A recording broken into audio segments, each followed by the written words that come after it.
나는 태어났을 때부터 장님이었다. 모든 것에 대하여 굉장히 세세한 설명을 들으며 성장했던 나는 비교 대상이 없는 상태에서 왜 그것을 그렇게 자세하게 알아야 하는지도 모른 채 받아들였다. 아빠 설명에 따르면 우리는 단층으로 된 농가에서 살았다.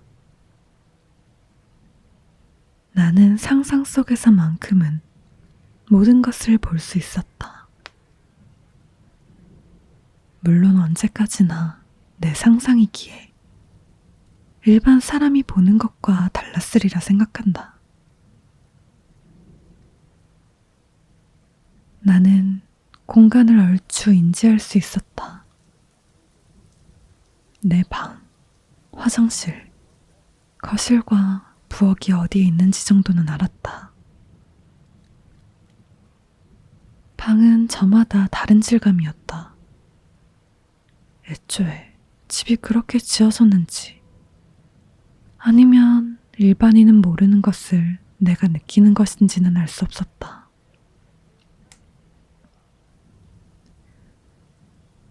내가 넘어지는 일은 드물었다.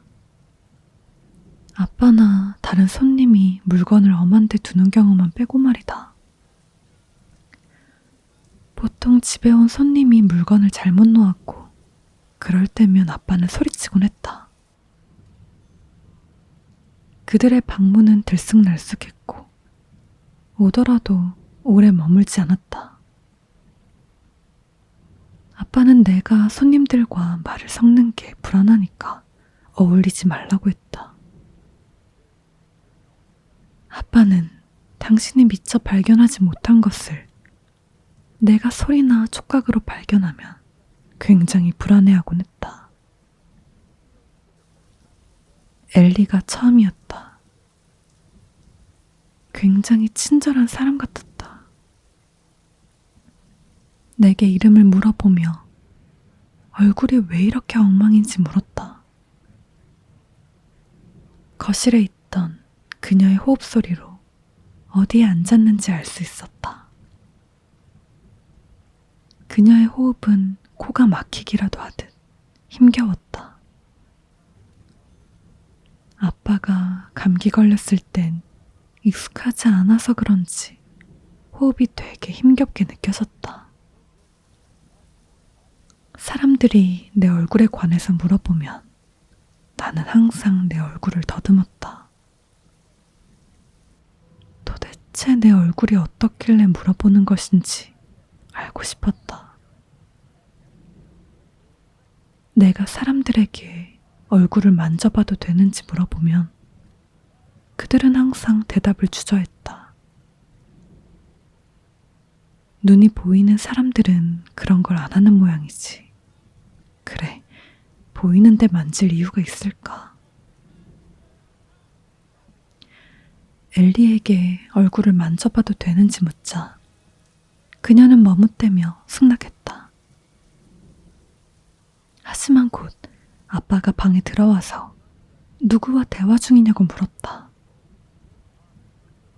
나는 아빠에게 아무도요 라고 대답했다. 아빠는 내가 사람들과 대화하면 나를 혼냈다. 아빠는 내가 사람들과 대화하는 게 두려운 것 같았다. 아빠는 내 손을 잡고 어디론가 데려가곤 했다. 끌려가다 보면 어디가 어디인지 헷갈리게 되는데 아빠가 어딘가에 나를 앉히면 그때부터 벽을 미친 듯이 짚으며 내가 어디에 있는지 확인했다. 보통은 내 방이었지만 가끔은 집 바뀌기도 했다. 그게 가장 힘들었다. 외부에 남겨진 나는 길도 모른 채 겁에 질렸다. 아빠는 집 앞까지 이어지는 길을 설명하면서 지금 들리는 소리가 자동차 소리라고 했다. 그리고 자동차에 닿으면 내가 죽을 것이라고 설명했다. 내가 어디인지 확인하는 유일한 방법이 바로 자동차 소리였다. 밖에 버려진 나는 차가 지나갈 때까지 기다렸다가 그 소리로 방향을 추측하고 다시 집으로 달려가곤 했다. 그날 저녁, 엘리 목소리를 들었다. 그녀는 너무 무섭다며 내게 속삭였다. 나 역시 귓속말 하듯 조용히 대답했지만 엘리는 내 말을 못 들은 것 같았다. 아빠에게 엘리에 관해 물어봤다. 아빠는 엘리 이야기를 피했다. 그래서 이유를 물었다. 하지만 아빠는 대답하지 않았다. 엘리가 내 얼굴에 관해 물어봤다고 아빠한테 전하자 아빠는 내가 어떻게 대답했는지 궁금해했다. 그래서 내가 엘리 얼굴을 만져보고 싶다고 말했다고 했다. 내 말을 들은 아빠가 웃었다. 진심으로 웃는 게 아니라는 걸 알았다. 왜냐하면 나는 그 차이를 들을 수 있었으니까. 정말 기뻐서 웃는 사람은 입을 크게 벌리고 웃는다. 하지만 기쁜 척 흉내만 내는 사람은 입을 거의 닫고 웃는다. 앞이 보이지 않는 내게 그 둘의 차이는 정말 선명하게 느껴졌다. 아빠가 내게 진짜 설명을 해준 것은 내가 더 크고 나서였다. 아빠는 우리 집이 저 세상과 연결된 특별한 공간이라고 했다. 가끔 고통스럽게 죽어간 망자가 생자를 구경하고 싶을 때 지나가는 그런 공간. 내가 시각장애인인 탓에 다른 감각이 트인 것이라고 했다. 그들은 일반인이 귀를 기울이지 않을 때 내가 들어준다는 것을 알았다는 것. 아빠는 그들의 소리를 무시해야 한다고 말했다. 안 그러면 그들이 영영 내게 빌부터 떠나지 않을 것이라고 했다. 망자가 원하는 것은 단 하나. 다시 사는 것뿐이란다. 그것은 생자에게 매우 위험한 것이며 망자는 언제나 생자를 속이고 꿰어낼 궁리를 할 것이라고 했다. 아빠는 그들을 떨치는 방법을 알았지만 이미 붙어버린 망자는 도와줄 방도가 없다고 말했다. 그로부터 몇 년 후 알렉스가 등장했다. 알렉스는 길을 잃었으며 자신이 어디에 있는지 모르겠다고 말했다. 나는 그녀에게 당신과 대화할 수 없음을 알렸지만 그녀는 계속 도와달라며 애원했다. 여기서 입을 여는 순간 어떻게 될지 잘 알았던 나는 아무 대꾸하지 않았다. 그들과 대화했니? 아빠가 물었다.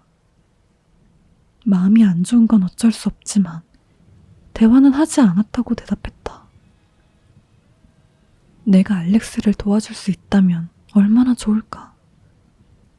길을 잃었다는 게 어떤 기분인지 잘 알았던 나였기에 그 느낌이 더욱더 무서웠다. 알렉스는 내게 전혀 말을 걸지 않았다. 내가 그녀를 무시하는 만큼 그녀 또한 나를 무시했다. 아빠가 나를 구했고 그 부분에 대하여 매우 감사하게 생각한다. 알렉스가 떠나자 내가 무엇을 해야 하는지 알았고 그대로 실천했다. 영혼들은 더는 나를 귀찮게 하지 않았다. 그것도 아주 오랫동안.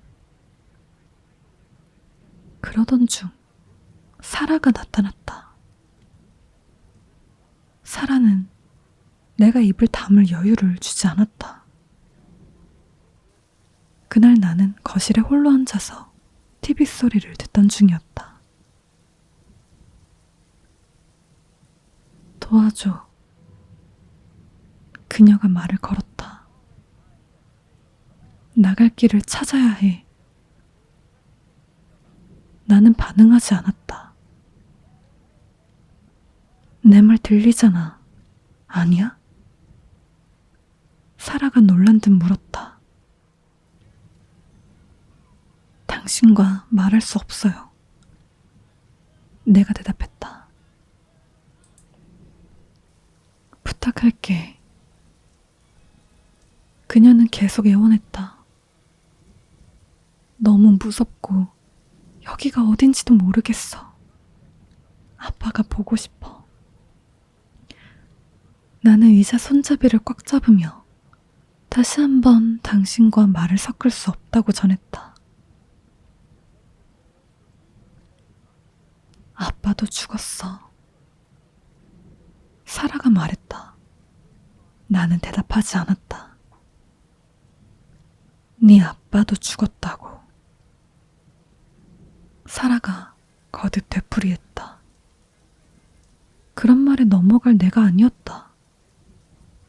상황이 급격하게 악화함에 따라 방문 두드리는 소리와 찬장이 덜덜 떨리는 소리를 들었다. 그만해. 내가 외치자 모든 것이 곧 잠잠해졌다. 제발 내가 나갈 수 있게 도와줘. 그녀가 말했다.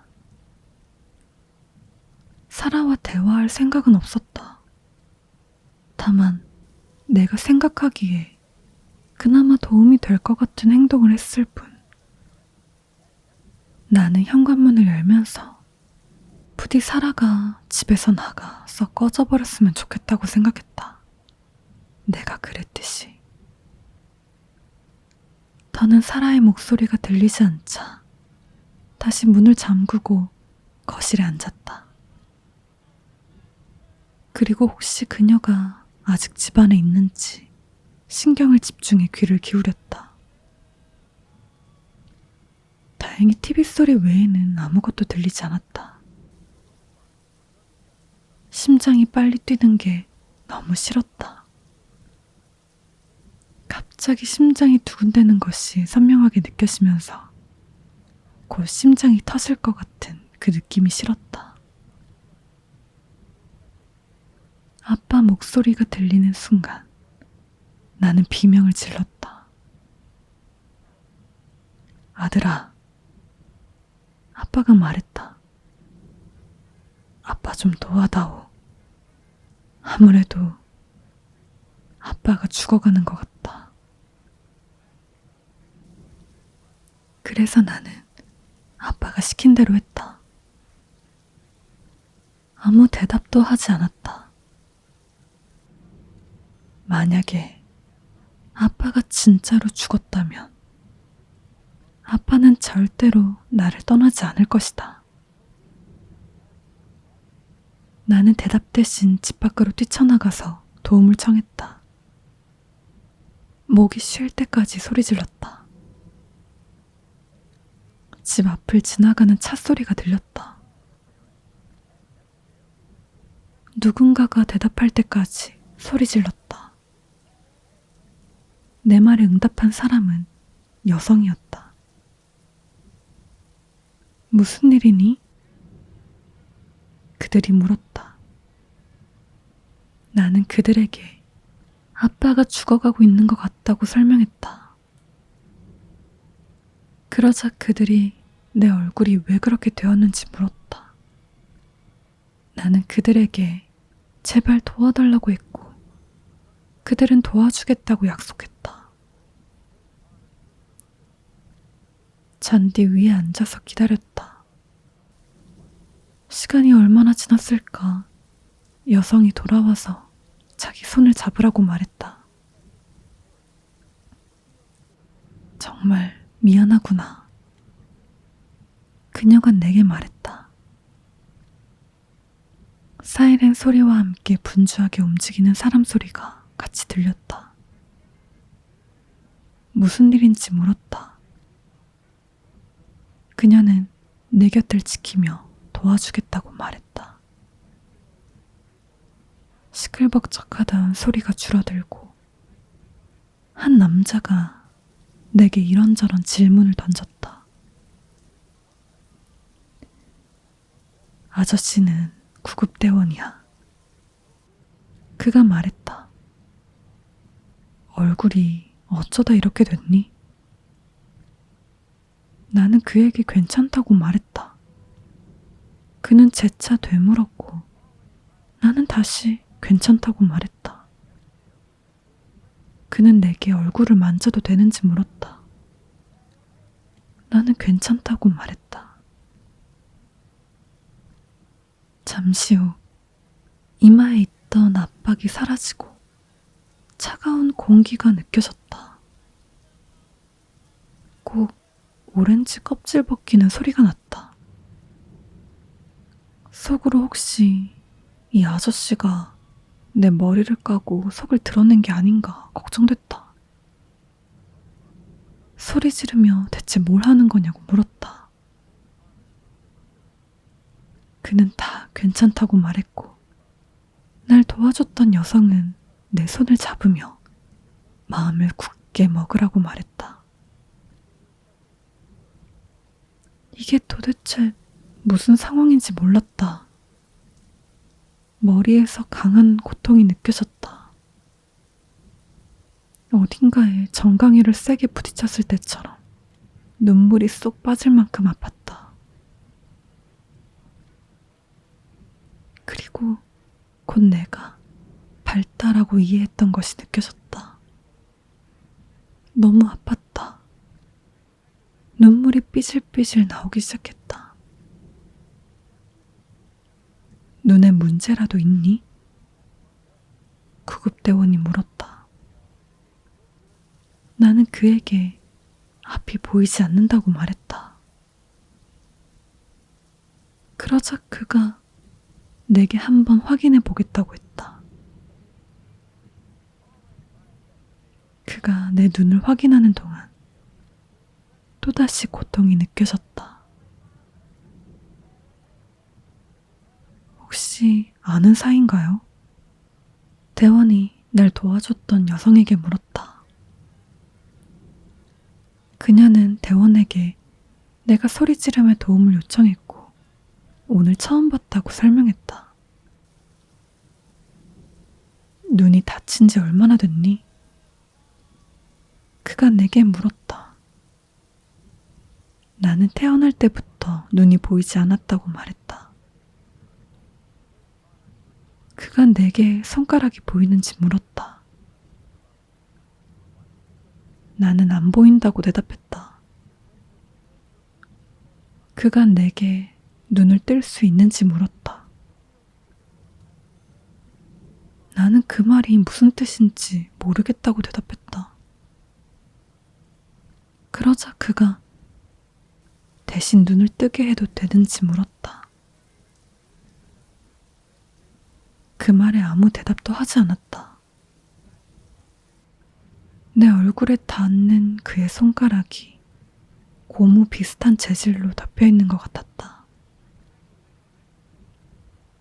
그리고 갑자기 밝아졌다. 나는 비명을 질렀다. 구급대원이 나를 진정시켰다. 여성은 내 손을 꽉 잡아주었다. 대체 무슨 상황인지 알 수 없었다. 설명할 수 없는 일이 벌어졌다. 언제나 똑같았지만 그게 수백 배는 더하고 더 실제처럼 느껴졌다. 흐릿한 형상이 눈에 들어오는 것을 보며 나는 다시 소리 질렀다. 심호흡하자, 알았지? 구급대원이 말했다. 이제 괜찮을 거야. 처음으로 무언가를 본 게 언제니? 조금 진정되고 호흡도 안정되고 나니 이제 맞닥뜨린 상황에 너무 정신이 없었다. 너무 강렬해서 위압감마저 느껴졌다. 울고 싶었고 울었다. 얼마나 오래됐니? 그가 다시 물었다. 태어나서 뭘 본 적이 없어요. 내가 그에게 말했다. 초기에는 눈이 적응할 수 있도록 해가 떠있을 시간에는 안대를 끼고 밤에만 봤다. 그리고 나중에야 알았지만 친척집에서 나를 돌봐주게 되었다. 고모와 삼촌은 내가 겪었던 일과 내가 학교에 다닌 적이 없다는 사실에 경악했다. 그 후 몇 년은 정신없이 지나갔다. 전문의들 의견으로는 내가 완전한 시력을 되찾을 가능성이 작다고 했지만 그나마 지금 보이는 것이 신의 기적이라고 했다. 나는 이만큼 보이는 것도 감사하다. 최근이 되어서야 글을 읽고 쓰는 법을 배웠기에 내 글이 엉망이라고 해도 이해해 주기를 바란다. 이게 내가 할 수 있는 최선이니까. 고모에게 아빠가 어떻게 되었는지 물었지만 돌아오는 대답은 심장마비로 돌아가셨다는 것뿐이었다. 그래서 아빠가 어떤 사람인지 물었다. 고모는 아빠의 여동생이었고 아빠가 어떤 사람이었어도 사랑한다고 말했다. 삼촌은 아빠에 관해 말하는 것을 꺼렸다. 요즘 컴퓨터 사용 시간이 부쩍 늘었다. 인터넷이 정말 재밌었다. 세상에 이런 게 있다는 게 너무 신기하다. 오랜 시간 외로이 보냈는데 드디어 언제 누구라도 내가 원하면 대화할 수 있게 되었다. 물론 경계심은 늦추지 않는다. 나와 대화하는 상대가 망자가 아닌지 어떻게 알겠는가? 하지만 누구도 아빠가 항상 걱정했던 그 부분을 이야기하지 않았다. 오늘은 영적 세계를 다루는 포럼을 둘러봤다. 나와 비슷한 사람이 있다는 걸 알게 돼서 정말 좋았다. 그중 내 아이디에 궁금증이 생긴 유저 한 명이 실제 범죄를 다룬 기사 링크를 보내주었다.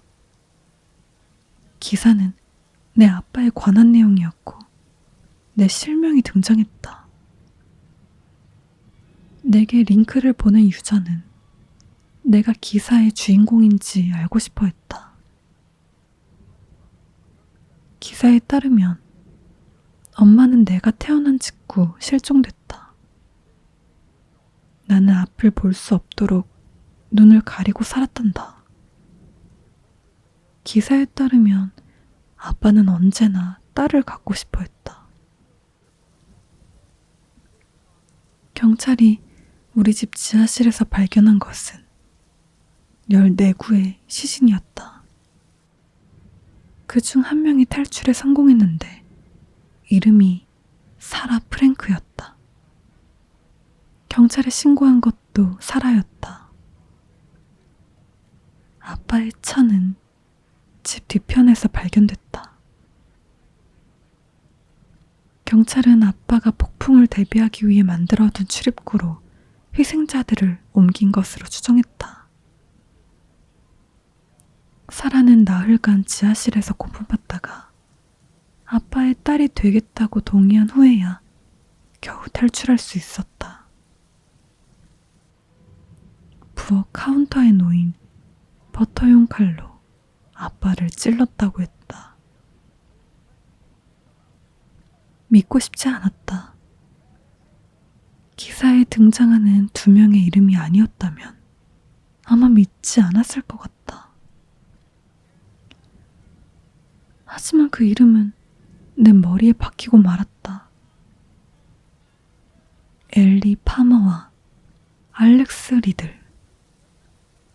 내가 거실에서 대화했던 두 명. 지금도 아빠가 생전 내게 했던 말 중 하나라도 진실한 것이 있는지 궁금하다. 하지만 무엇보다 궁금한 것이 하나 남아있다. 내가 엘리, 알렉스와 대화한 게 그들이 아직 살아있을 때였을까? 아니면 죽고 난 후였을까?